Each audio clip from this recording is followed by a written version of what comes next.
I'd finally pulled up at my house at 3 o'clock on the Saturday morning. The traffic had been atrocious on my drive back from Aberdeen to London. It always is on Fridays, and there had been a multi-vehicle pileup on the motorway that had delayed me for several hours. I figured Elizabeth, my wife, would have been in bed hours ago, but I was surprised she hadn't left a light on for me. Extracting my bags and briefcase from my car's boot, I just about managed to carry them all at once. I waddled up to the front door. Letting myself in, I immediately knew something was very wrong. The house was cold. Obviously, the heating was turned very low or off. This was unusual because Liz is a cold old stick. She always has the heating on much too high for my liking. Putting my bags down, I turned on some lights and was shocked to see that some of our furniture was missing. My mind in some confusion, I rapidly made my way upstairs to our bedroom where, in theory, Liz should have been in bed asleep. The bed was empty, wardrobe doors and dresser drawers were open, and almost all of Liz's clothes were gone. I stood there in shock for a few moments. Just what the fuck was going on here? Thinking that a little shot of something would be a good idea, I made my way back to our lounge. I grabbed a bottle of rum from the bar, then collapsed into my recliner to contemplate the position I found myself in. It was plainly apparent that my loving wife had left me. But why? Liz and I had been married for almost 19 years.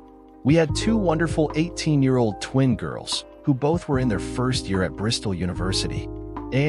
Don't try and do the math bit. Liz was 5 months gone when we got married. Look, I'll be honest, when Liz and I were married, I don't think we were head over heels in love with one another. We were just dating and having a good time, but you know how it is, we messed up, big time. Liz fell pregnant with Susan and Sandra, and I did the gentlemanly thing. Shit, I couldn't do much else. My old man would have killed me if I hadn't. But love is a strange thing. I soon found I was completely smitten with Liz and my girls. Almost my whole life revolved around them. Anything Liz wanted, I'd break my back to get her. I don't care what anyone says.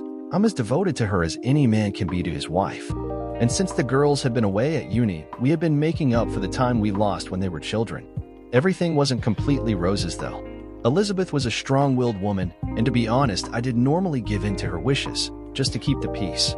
Generally, I was happy with most things in my marriage. But now it looked like I'd been living a lie, or at least Liz had. It certainly looked like Liz had left me. I just couldn't figure out why. She was always telling me how much she loved me. We had discussed the fact that neither of us really thought we would have gotten married to each other had she not become pregnant.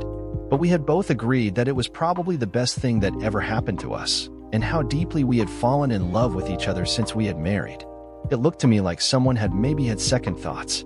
Damn, my emotions took command. I suddenly got angry and jumped up to pace the room. Then I stormed out into the back garden to light up my pipe. Liz doesn't like the smell of my pipe tobacco in the house, so I always go outside to smoke. I was out there for 10 minutes before I realized that Liz wasn't there to complain, and it looked like she wouldn't be in the future. Still, for some reason, I finished my pipe outside. As I came back through the back door, I noticed the letter lying on the kitchen table. For a moment, I stared at it. David, it said on the envelope. It was certainly from Liz, and when she wrote it, she had been annoyed with me. The only time she ever calls me David is when she is upset with me. I sat down at the table, picked the envelope up, and turned it over in my hands. I don't think I really wanted to open it. I knew I wasn't going to like whatever was written inside. Slowly, I tore the envelope open, then unfolded the letter that was inside. You bastard. You lying, cheating, self-centered bastard. I am leaving you. I thought you loved me, but now I know different. You have been carrying on behind my back with that little tart, and I can prove it. I'm going to a solicitor on Monday.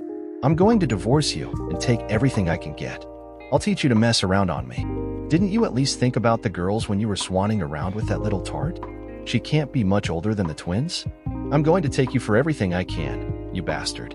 So you had better look for somewhere else to live, as you won't be able to keep the house when I've finished with you, and if I ever see that little slut, you can tell her I'll gouge her bloody eyes out. Elizabeth.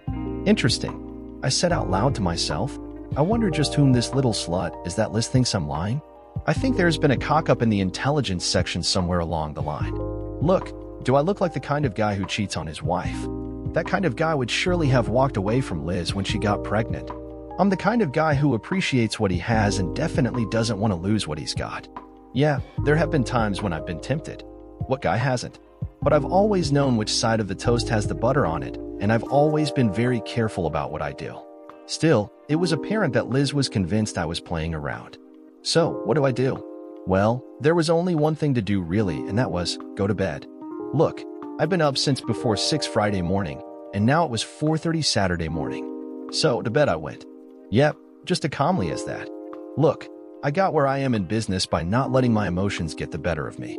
Once I knew what the problem was, I could relax a little knowing that I could quickly put Liz's mind at rest. All I had to do was prove to her that she had got it all wrong and bingo, crisis over. But when I got into bed, I found I couldn't sleep. Questions came into my head that I didn't expect. If Liz thought I was cheating on her, why didn't she challenge me about it? Now that was a good point. Could it be because she had expected me to be cheating? But why would she do that? One thing I had learned over the years was that people expect others to behave as they do. Now hang on, just minute. Could Liz think I was cheating on her because she had been playing around on me, and then having got suspicious of me for some reason, she had assumed I was cheating on her? I was out of bed like a shot at that thought. This was serious stuff. Before I knew it, I was tearing the bloody house apart looking for anything that would give any hint that Liz had been unfaithful to me. I turned her sewing room upside down. There wasn't much point in searching her bedroom drawers. They were all empty. Then I hit the computer. It took me hours to search that. I broke her passwords for her emails pretty quickly and then spent hours going through the internet history files. A complete waste of bloody time, but necessary. I found absolutely nothing besides Liz's hunt for a divorce lawyer. She had made that on the Thursday. But I could find no sign that she had actually contacted the solicitor she had apparently chosen. I got a wicked idea. The only way to win a battle is to take the offensive. It was an off chance, but I thought I'd give it a try anyway. At just after 9 a.m., I emailed the people she had obviously chosen asking them to act on my behalf in a divorce case. There was a faint chance that Liz hadn't actually spoken to them yet. I was lucky. Within minutes of my email going off, they replied asking me to come into the office ASAP, so that's what I did. Just after 10 a.m. on the Saturday morning, I handed Maria Grant a check, and she was from that moment on my solicitor. Liz couldn't have realized that some solicitors work on Saturdays. After I told Maria what I had found at home and showed her the letter, she asked me whether I had ever cheated on my marriage. I told her that I loved my wife and done nothing since we had been married that I thought would put my marriage in jeopardy. Maria told me to sit tight. I should try to find out where Liz had gone and have a talk to her. Maria thought it was probably just a misunderstanding and that everything could all be sorted out with a little communication between us. I went back home and started the hunt for Vicky. I called her parents and brother, but they both said they had not heard from her and she wasn't with them. Apparently, she hadn't told them anything. The same went for her sister, but I had figured she lived much too far away for Liz to have gone there anyway.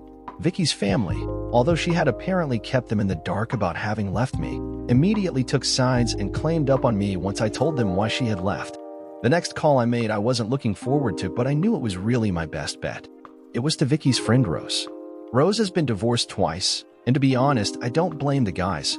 Rose can be as sweet as a peach one minute, but can turn into a complete bitch the next.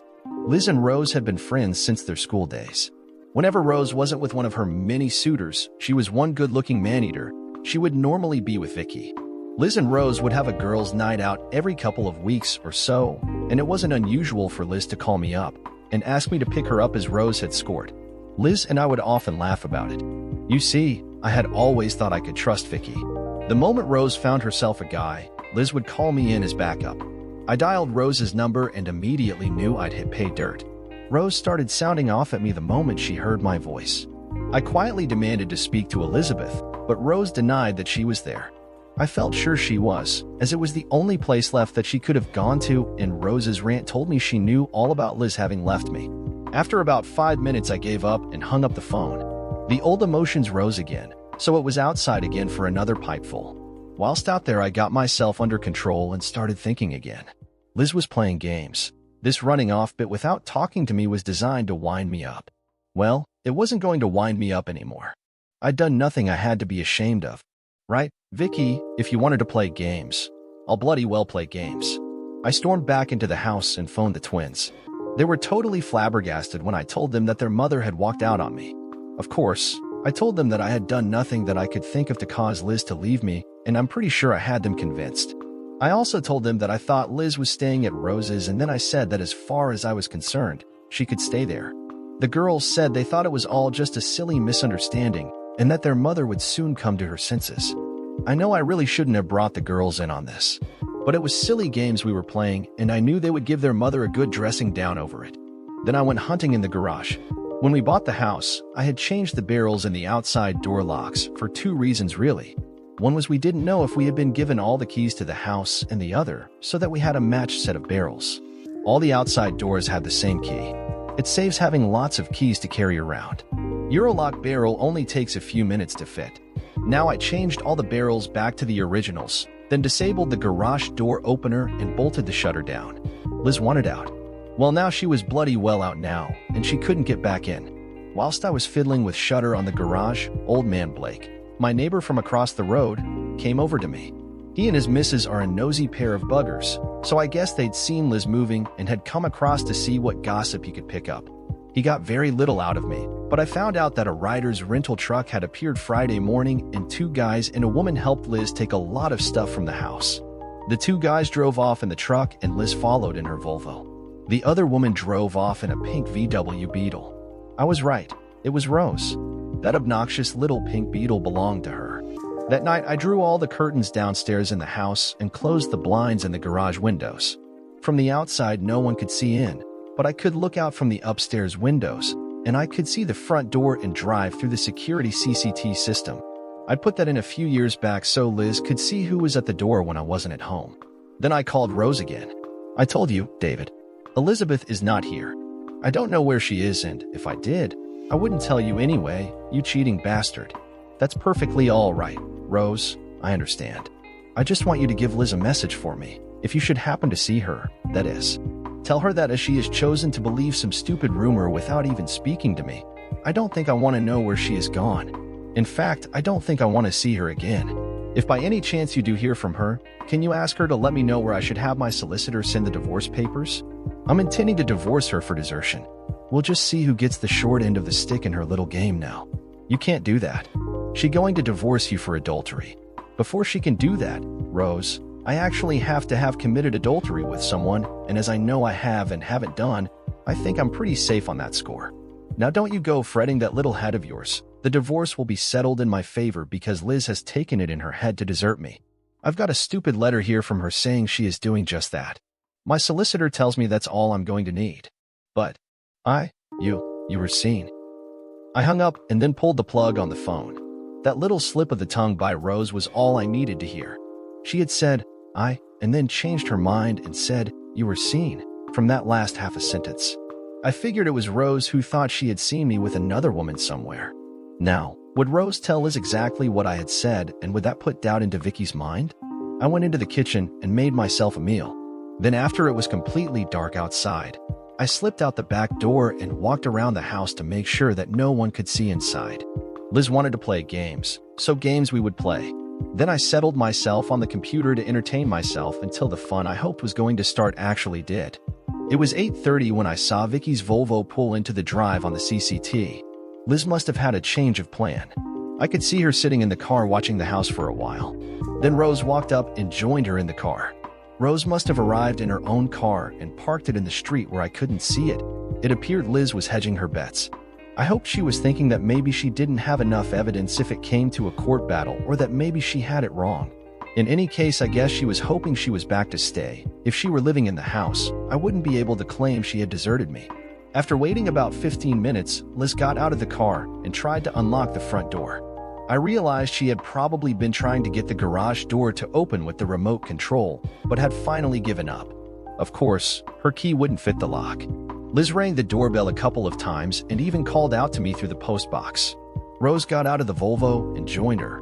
I could hear them talking, but other than hearing Rose say, "Try the other door," nothing else was clear enough. They both passed out of the CCTV's range, and shortly I heard them at the kitchen door. Then the patio door's not 5 feet from me.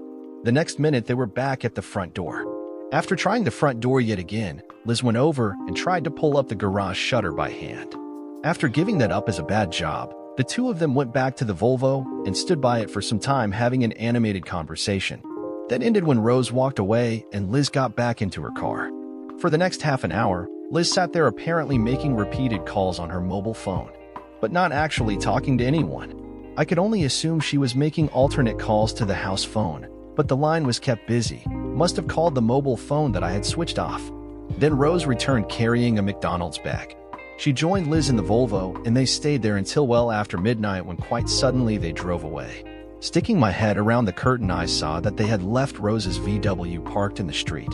So, I assumed they planned on coming back the following morning. All day Sunday, they sat out there in the drive with Rose making numerous trips to McDonald's, which is not too far away.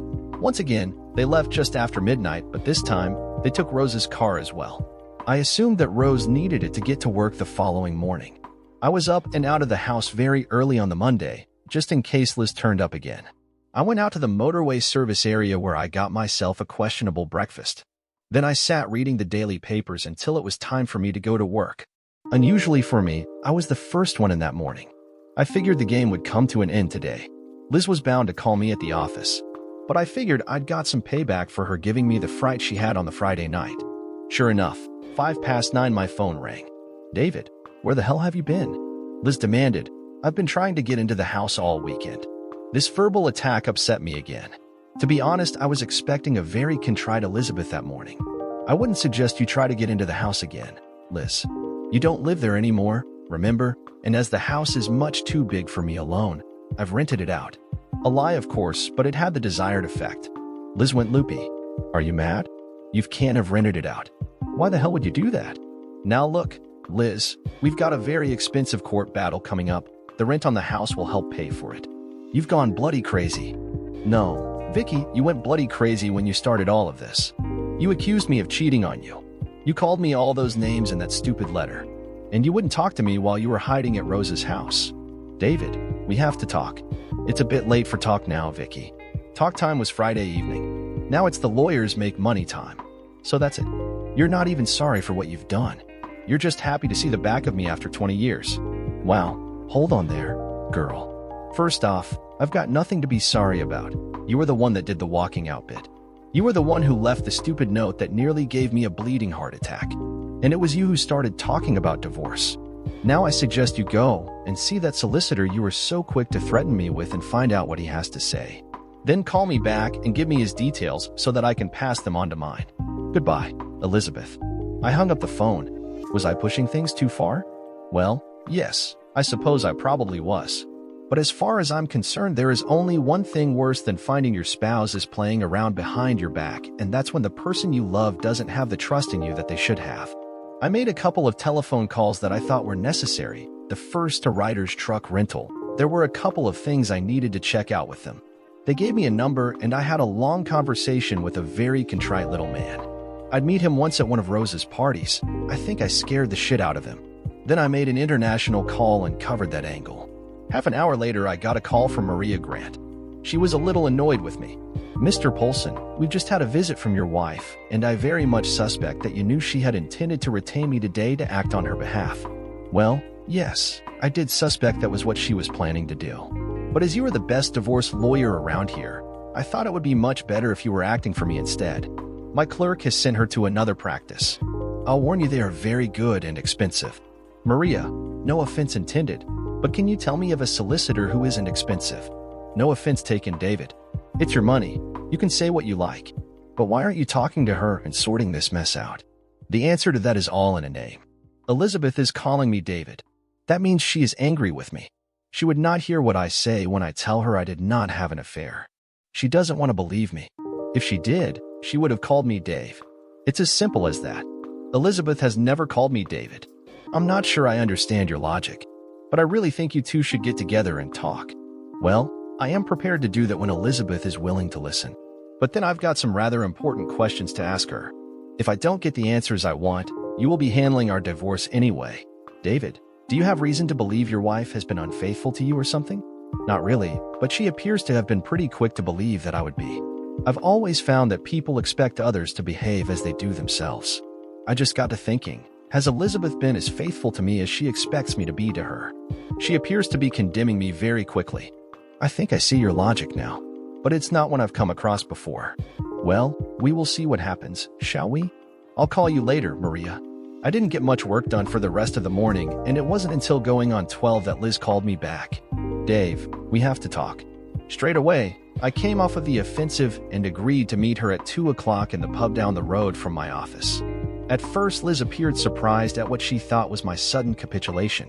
But when she returned to calling me David, I realized I still had a fight on my hands.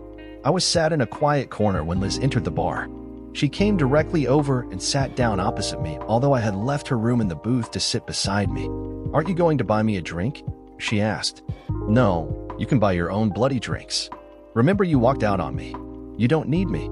Liz was taken aback. I think she still thought I had cheated on her and would therefore be the one on the defensive. She got up and went to the bar to buy herself a drink. "Well, what have you got to say for yourself?" she demanded when she returned. "Elizabeth, I haven't got the foggiest idea what has got into you.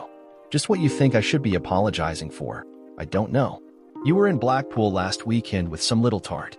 You were seen, so don't try to deny it." "Elizabeth, last week I was in Edinburgh.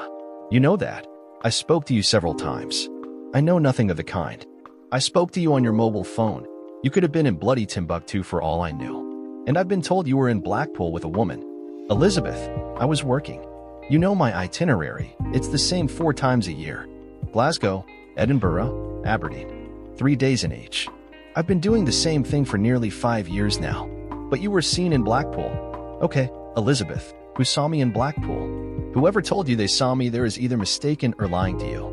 Why would anyone go to bloody Blackpool at this time of year anyway? It must be bleeding freezing up on that coast at this time of year. To see the lights." Rose went on a coach trip last weekend to see the Blackpool illuminations and to do some shopping for Christmas. She saw you and the little slut you were staying with. She said you were so engrossed in her that you walked right past her a couple of times and she followed the pair of you up to your room. "Rose, I thought as much." "Vicky, how long have I known Rose?" "Since you've known me, I suppose." "And do you think I would not notice Rose if I was staying in the same hotel as her for?" "Oh, yes. How long was I supposed to be sharing a hotel with her?" "The weekend. She went up on a weekend trip. Friday to Monday." "Where is your logic, Elizabeth? Rose is not my favorite person, but she does have presence. Do you think that any man would not notice those sexy short skirts she wears? Or that pair of Bristols that come around the corner 10 minutes before she does? I think I told you Rose was a looker. No guys ever miss Rose. Unfortunately, quite a few guys have found that out to their cost." Elizabeth looked slightly confused. I think the argument was about over and she was about to capitulate and start apologizing when the door flew open and Rose strode into the bar. She made a beeline for our booth and then, to my surprise, plunked herself in the seat next to me, trapping me in. With a look of triumph on her face, she produced a small folder of the type they put photographic prints in. "Right, you bastard, explain this away," she demanded as she pulled a print out of the folder and shoved it under my nose. I did a quick double take on the print and then started smiling. I took the print from Rose's hand and turned it towards Elizabeth. "Oh, didn't you recognize mailing, Elizabeth? Isn't that kind of Rose? Look, Elizabeth, Rose has taken some nice photos of mailing. I hope you took some of my brother as well, Rose. Do you know, Rose, I really didn't know they were in the country. Did you, Vicky? I suppose their ship must have docked in Liverpool and Philip must have taken mailing up to see the Blackpool illuminations as well. You know their ship normally docks in Amsterdam. My twin brother is married to Mailing, a beautiful little Chinese girl he met in Singapore some years ago. They live on a container ship where he holds the post of first mate. The ship spends so little time in port that a lot of the married members of the crew have their spouses with them. Oh, and by the way, my brother and I are identical twins, just like my daughters. Twins runs in my family, handy that." Liz was crying then, and Rose was sitting there with her mouth open. "So," I continued, "did you say hello to Phil, Rose? If I remember correctly, you had the hots for him at our wedding. But that was a long time ago, wasn't it?" Now both of them were crying.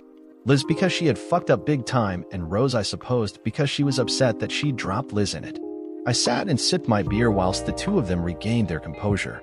After a little while, they stopped crying, but it was obvious that they had no idea of what to say. Rose was the first to pluck up the courage. "Dave, I'm sorry I forgot all about Phil. I really thought it was you. The pair of you are so alike," Rose finally said. "Well, we would be alike. We are identical twins after all. And I wouldn't worry about not remembering Phil though, Rose. I doubt he would remember a slag like you. That was a little uncalled for, but I was still playing very angry. I'm so sorry, Dave." Liz now appeared to have regained her courage. "I just didn't think of Philip. Can you forgive me for being so stupid? You must see how it looked." "No, I bloody can't. I said angrily. Both girls suddenly had very shocked expressions on their faces. I've got a question for you, Vicky. Why? Why would you even think that I would cheat on you? We have been married for 19 years. During that time, have I ever given you reason to doubt me? No, Dave, you've been a wonderful husband and a great father to our girls. Then, what made you so damn sure I was running around on you? And before you answer that, think. Don't go telling me it was because Rose had told you. That would mean you trusted her more than you do me. I was your husband, the guy who has clothed you and fed you for the last 19 years. The guy who came running to find you when your so-called friend here found herself a stud for the evening on your night outs together. Which I have never objected to, by the way. Liz sat there and stared at me. Obviously, she'd taken in my warning and was thinking before she spoke. I waited for a little while before I continued again. Why were you in such a hurry to believe I would cheat on you?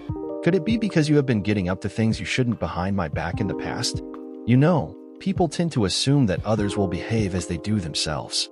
You see, the idea had never struck me in the past.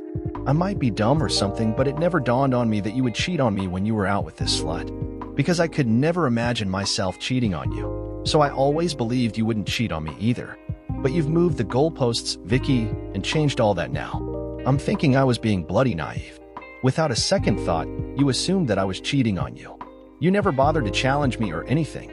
Your friend told you I was cheating, and you accepted it as fact, without question. All right, now convince me you have never cheated on me. All those times you came home at 2 or 3 in the morning.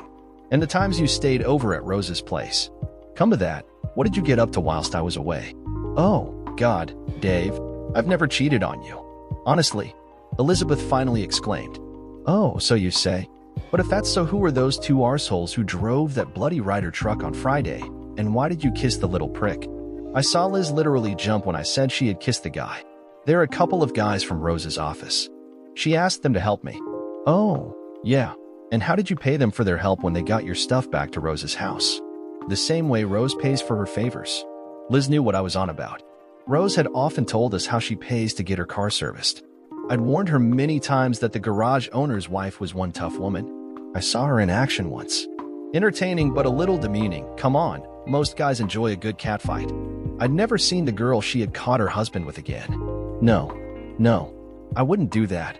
I just gave Mike a little kiss on the cheek to thank him for his help, that's all. It was nothing, just a little peck. Yeah, but that was in public, where the whole world could see you. What did he get in private back at Rose's place? Nothing. Dave, you've got to believe me. They just unloaded the van and left. They had to get the van back. If that is so, can you explain just why you were surcharged then? That van wasn't returned until 10 on Saturday morning.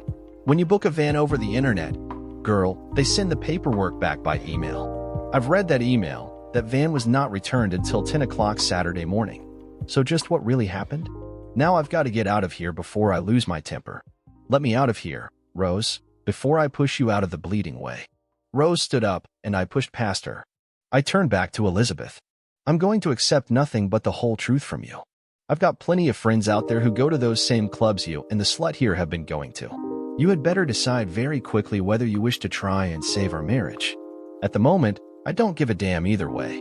But if someone comes up with any stories about what you have been up to in the last few years, you had better make sure you have told me about it first. Be at the house tonight at 8 tonight. I'll give you an hour to explain anything you need to. Then I walked out of the bar. Look, I'm not daft, and I don't think Elizabeth is really. Although I had never asked them to, my friends had always kept a very good eye on Liz and Rose when they were on their nights out. Well, they would keep a good eye on Rose. It's common knowledge that she's a slapper. But I had been told that Elizabeth had got herself a nickname in the clubs. She was known as the Ice Maiden. Liz was known to be great for a laugh on the dance floor, but that was as far as it ever went. Liz's trouble now was that she didn't know just who all my friends were and what kind of a slant they would put on what they told me. If she had been misbehaving, she would have to tell me herself tonight. Having taken a late lunch, I decided that there wasn't much point in going back to the office, so I began to make my way back home. Once home, I'd plugged the phone back in before I'd gone out that morning, and I was greeted as I entered the house with the answer phone message light flashing at me. There were a couple of messages early in the day that Liz had obviously left before she called me at work. They were of the demanding to know where I was and why couldn't she get into the house variety. Then there was a call from Ricky Morris. Ricky and I had been at school together. We weren't exactly friends back then, but let's just say that on the quiet, It was with my help he got such good marks for his homework. Ricky liked to play the tough man when he was with his mates, but really he wanted to do well at school, and I kind of acted as a private tutor for him. Dave, I've been trying to call you all the bleeding weekend. What's the story, mate? Elizabeth and Rose were at the club Friday night. Rose was telling everyone that you two have separated. Give me a call, will you? I need to know how you want to play things. I returned Rick's call, but before I had a chance to say anything, he announced he was coming over straight away and hung up on me. Within 10 minutes, his car pulled into my drive. As I said, Ricky is a hard man who, in his younger days, had gotten into quite a bit of trouble with the police. He'd sorted himself out quite nicely once he joined a good gym where he'd gotten into amateur boxing. That somehow had led to him becoming a bouncer at one of the bigger local night spots, and over time he had finished up as the manager of the place. Some say that he is also part owner of a couple of the local night spots, which I wouldn't put past him. Anyway, Ricky has a soft spot for me, as I said. He has always looked after my interests as far as Liz was concerned. He would often call me at work, or sometimes he'd pop into the pub where I had lunch, and without my asking, he would subtly tell me just who Liz had been dancing with and who, if anyone, had tried to get it on with her. I'm pretty sure that if any guy had ever persuaded her to go outside, Ricky or his bouncers would have had something to say about it. It had been Ricky who had told me that Elizabeth had the nickname the Ice Maiden. Rick turned down my offer of beer as he was working later, so we settled for some coffee. Right, Dave, what the fuck is going on between you and Vicky?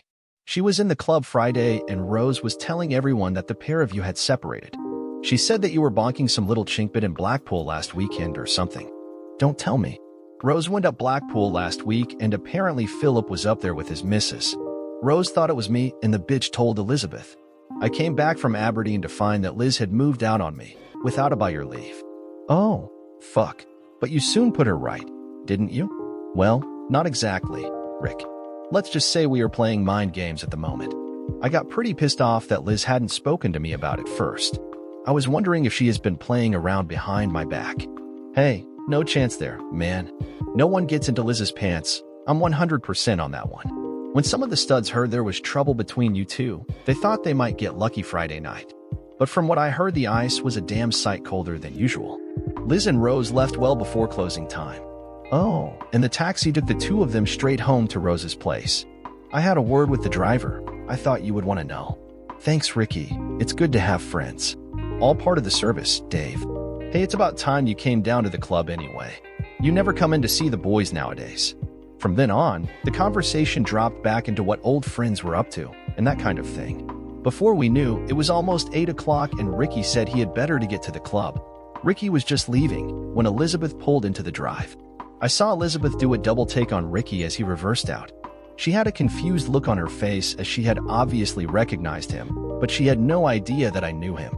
I was standing in the doorway as she walked up the steps. Wasn't that Morris, the manager at the Starlight? She asked. What was he doing here? Ricky Morris, you mean? Yeah, he's an old friend of mine. He came around to commiserate with me over our upcoming divorce. Come in and sit in the kitchen. I've got some coffee on the go. I followed Liz into the kitchen and managed to beat her to the coffee pot. This was my house now, and I'd pour the bloody coffee. Look, Dave, this is silly. I realize you're annoyed at me, but you're being childish about it. Rose was sure it was you she saw. How was she to know that Philip and Mailing were in the country? What else would you have thought in my situation? I would have thought that Rose had made a mistake until I had checked up on things myself. But you didn't check up, did you? You decided to leave me. Look, Dave, I was wrong. I'll admit that. But why did you lock me out of the house? Because you decided it was no longer your house and left it. When you walked out that door on Friday, you effectively ended our marriage. Don't be silly, Dave. I was angry and I was trying to teach you a lesson.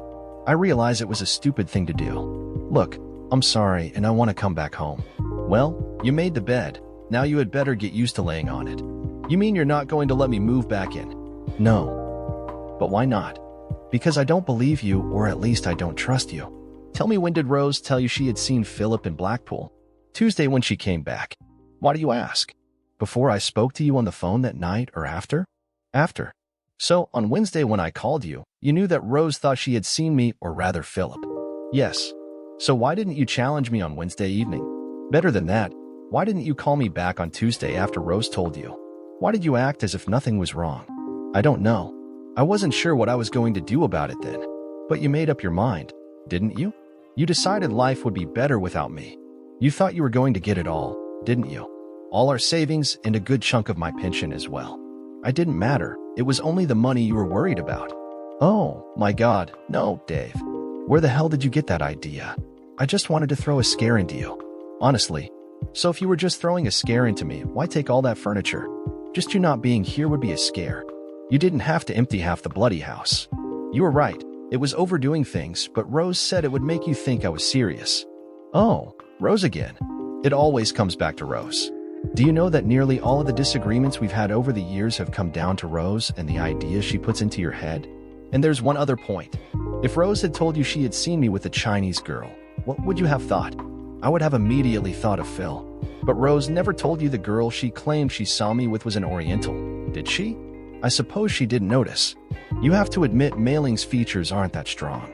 So why the bloody hell was Rose telling all the guys down the club that I was shacked up with a little chink bird?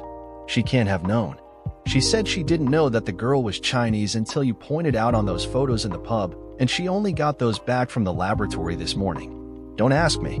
Ask Ricky next time you see him, or any of your fancy men down at the club. They'll tell you what Rose was telling everyone. I think Rose knew it was Mailing and Philip when she saw them. I just can't figure out why she told you she didn't recognize them. But why would she do that? I don't know, Elizabeth. She's your bloody friend. You tell me what she was trying to achieve and why. But she seemed so sure. It was her idea for me to move out of the house. Liz sat there silently staring into space for a long time. I got up and poured myself a drink. Can I have one of those? She asked. I poured her a scotch and soda. Dave, can I ask you something? Anything you like? But will you be honest with me?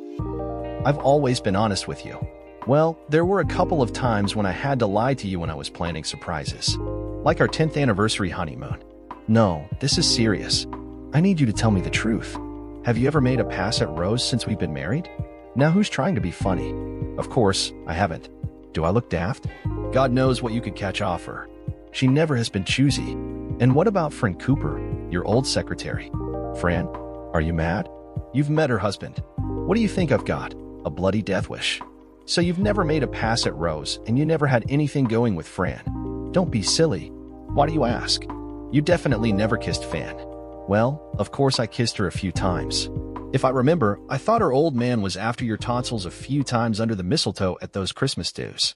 No, I mean beside at the Christmas parties. Everyone kisses under the mistletoe. You're being silly again. Only a fool would mix business with pleasure, and besides that I was very happy with the woman I had. Bugger, I've been such a fool.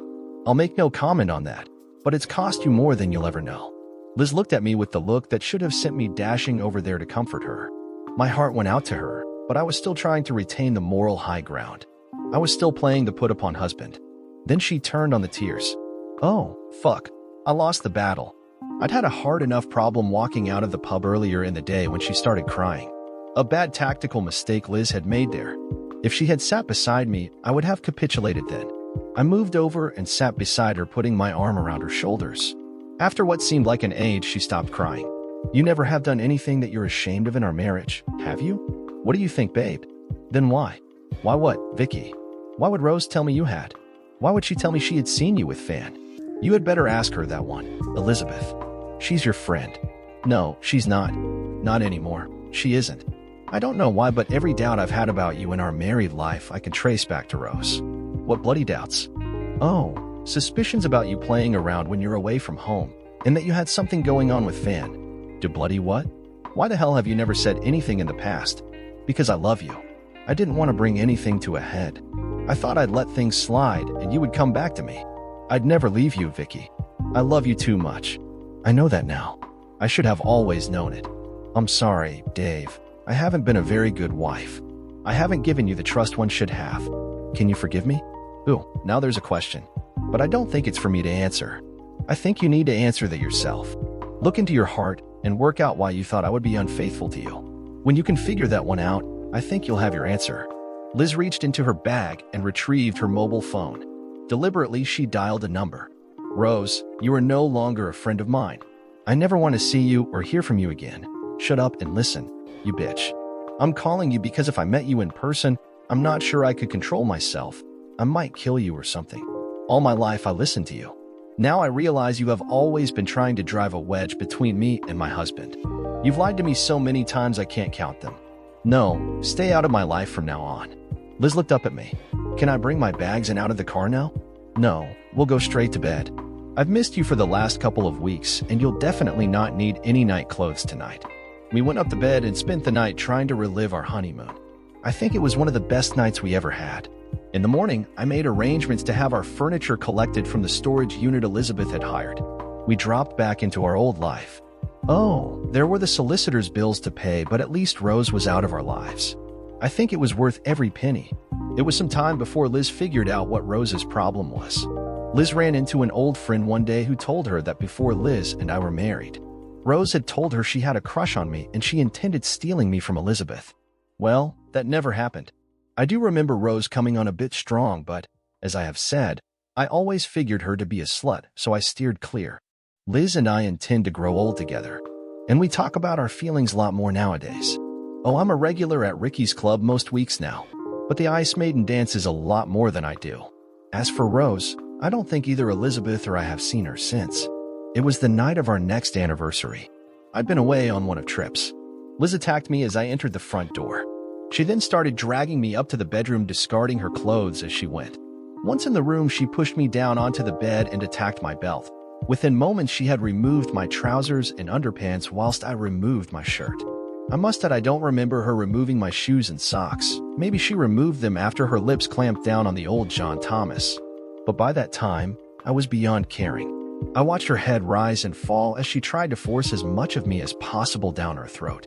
What's the old comment, she could suck a billiard ball down a hose pipe? Well, that's what it felt like she was trying to do. God, Liz gives bloody good head. Far better either that Fran or Rose. Maybe not quite as good as that little Chinese bird up in Blackpool, though. Mind you, it was bloody lucky for me that she looked so much like Mailing. I nearly cocked things up in a big way there. Oh, by the way, I did try Rose out just before I got married, Vicky. Come on, there are advantages to being an identical twin, but really Rose was all show and not much action. I think she must have gotten a little pissed off with Phil when I told her she wasn't that good in bed. Well, I never did like the bitch. I'm just wondering if Rose ever worked out that Phil and I pulled the switch on her. If she did, she was the only one.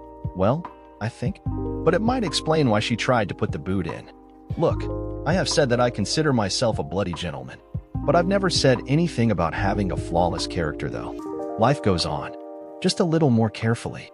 Dear listener, if you have reached this far, please click on the subscribe button. It will be a great help.